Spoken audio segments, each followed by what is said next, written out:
Candidates to be the next Democratic National Committee chair made their cases yesterday during the committee's first virtual forum. Former two-time presidential candidate Marianne Williamson is one of those candidates. She has long urged Democrats to consider a more emotional approach to turning out voters. Posting on X last month, if you don't think emotional and psychological factors are necessary if we're to have any hope of creating a field of energy, even approaching the collective adrenaline rush of the MAGA movement, then I don't know what to tell you. Well, Marianne Williamson joins us now. She's also a New York Times bestselling author. Some of her books include Age of Miracles, Embracing the New Midlife, Everyday Grace, Having Hope, Finding Forgiveness, and Making Miracles, and A Woman's Worth.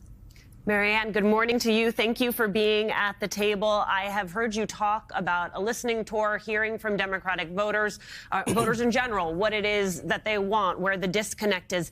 How does that listening then coincide with the fundraising and strategic elements that are the primary focus and work of the DNC chair? I think the primary work of the DNC chair needs to be all of those above. I think that we need an integrative approach. The strategic elements of activism on the ground, which includes, by the way, a real reorganization of the DNC itself. The state party leaders, the actual members of the DNC, the 448 members, many feel very disempowered. There's not a lot of decision-making, sharing. There's not the money that should be given to the states. All of that organizational issue, as well as what goes on with strategy in these states, is extremely important. But those other two elements matter as well. People just aren't feeling it with the Democratic Party. And we have to change the brand and how it is perceived among the people of the United States. Remember, everything that I just said to you is Washington, D.C. centric. But Americans are out there in the field in all 50 states and all 7 territories. As far as donations are concerned, I think that donors are not very impressed with the low return on investment that's happened over this last cycle. And somebody who comes in and says, we're going to be doing things really differently is the best thing that could happen, both with your low donors as well as your high donors. So all 3 are important, and I would be in charge of all 3. Being in charge of all 3, what is that? What does it look like in terms of the sort of the practical elements of running a national party without a president sitting down 1600, you then become a key leader along with Chuck Schumer and Hakeem Jeffries, working in tandem. So you've got these layers. So you're right in one sense. It's not Washington. It's not this building behind us. It is out on the street. So how do you, as national chair, bring those pieces together to get the leadership in Washington to understand what you've just said? Because I guarantee you they won't and they don't.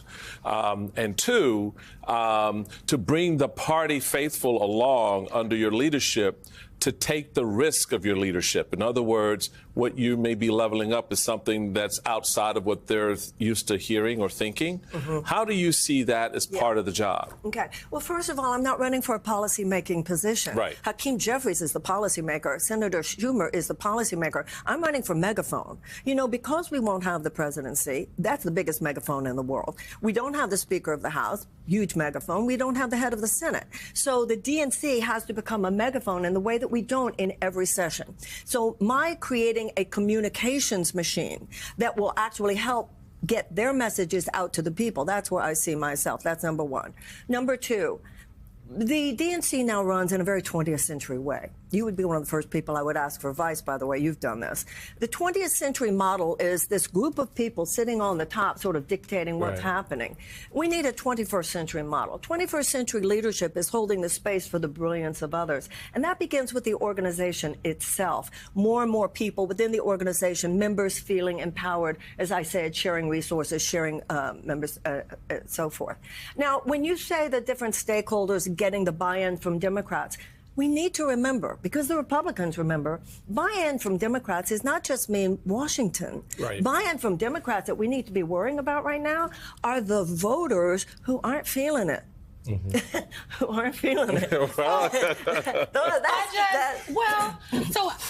I'm a former DNC member, and I was a member when we had a chair who was when we were out of power. So the president of the United States was not a Democrat at the time, and they had to run a very robust primary process. Two things I want to ask you about that you've mentioned a couple times. First, what do you mean about the organization within? Because I think in this 21st century model, a lot of people want this groupthink at the top, but someone has to make the decision. So what specifically would you change within the DNC structure? Because there are meetings that happen, the party chairs weigh in different ways. So what specifically are you talking about changing in terms of the structure of the Democratic National Committee? Well, it's interesting that you just said the party chairs weigh in, because I've talked to a lot of party chairs over the last couple of weeks. They don't get to feel that they're not telling me they get to Which weigh chairs? in much. What are they saying? They are saying that there is a rather opaque process. Even the budget. The executive committee knows it, but there are others who don't really know where all of that money is going. So how would you change it? Well, we have a consultancy class for companies. I'm sure you know who they are. I could name them. And they're making decisions. I hear from party chairs all over the place. Some state man in Kansas says, how the hell do they know how I'm supposed to talk to people on a tractor in Kansas? You know, there are people in Washington making decisions about how to message in areas where those messages land really flat, because it's Washington think. Washington think and America think are two different things. I guess I just want to.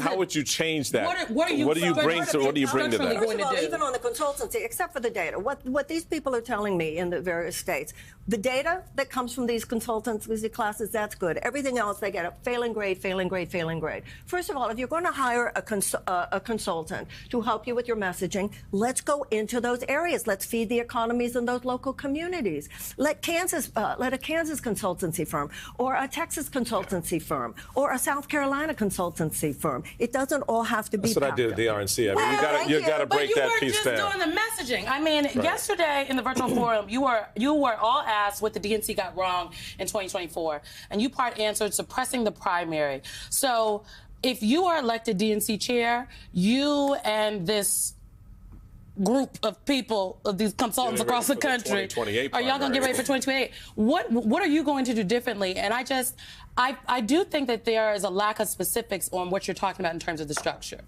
But you've been a chairman. Maybe I'm wrong. No, I could hear a little bit more specifics. Well, but he's not running for DNC chair, so no. I'm not ready. What are your specifics? Well, I've told you a lot. I mean, how do you return that? How do you give that power to that chairman who's talking to the farmer on his tractor? What does that look like in terms of the way the DNC is currently structured? If chairmen are telling you that they're, we're out of the game here, we're not in the game, what are you doing specifically to get them in the game? There is so much talent, so much intelligence, so much experience, years of experience in the DNC membership. I can't tell you how many of these DNC members said to me, you know how many times they've called me? You know how many times anybody in leadership has called me? And I got used to the question enough that I knew the answer was 0.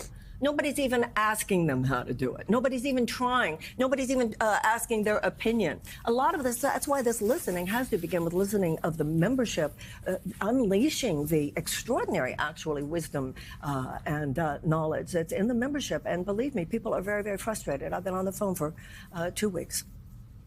So, okay, I guess for me, the next chair is at a very important transitional point for the Democratic Party. Yes. Your brand sucks.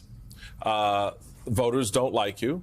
That was clear because the majority of the vote went to Donald Trump for the first time since Bush. Well, the vice president did get 75 million votes. He got more, but she got 75 million. So let's just deal. I got that. But again, this is a system in which the majority wins. So it doesn't really matter what the loser got. It's what the majority got. And so that's what you have to deal with. Right. A majority of the country did not support you. Right. How do you now bring that branding into a better focus for the American people? It's not going to be enough to say Donald Trump is bad. Donald Trump's a fascist. Whatever. What kind of creative thought are you giving to that space? Well, because it wasn't, for me, I couldn't get out there and say, oh, Barack Obama is an evil person, because A, it wasn't credible. given how the country felt about Barack Obama versus how they felt about Obamacare, for example. I was on shows such as yours throughout the campaign saying to Kamala Harris, stop talking about Donald Trump. You know, if you look at these local elections, look at these state elections, the Democratic Party has not done badly at all. When people actually see Democratic policies in their communities, we did kind of well. It's the national face of the party, the elitism, the idea, at least it comes across, and I don't think that it's necessarily true of the individuals, comes across like we know. And it even comes across to other candidates such as myself, like, we got this. We got this. We got this. We're the adults in the room. You don't got this. You just lost Michigan. You lost Pennsylvania. You lost Wisconsin. You lost Ohio. You lost the House and you lost the Senate. How about some other ideas coming in here? And to build the communications machinery has to do with storytelling. You know, technicians are important, and political car mechanics are important, but it's also important somebody who knows maybe we should be on a different road. Mm-hmm. One of the first things I would do is I'd call Lin-Manuel Miranda. I'd call Tom Hanks. I'd call Steven Spielberg and say, can we please have a meeting with the greatest directors and artists in this country who've made clear that they're Democrats, because we're not telling our story well. I will just Can you help me with this? It sounds as though that I think the communications piece is a really big piece for the party. I do think that the chair does more than the communications. May I say? I know we have to go. But. We have great talent. We have great talent. Ken Martin's great, for instance. There are a lot of people who are running who they know what they're doing. And these technicians are important, and they would be fully empowered by me. We don't lack the political car mechanics. Somebody needs to know where to drive the car. Marianne Williamson, thank you so much for being at our table.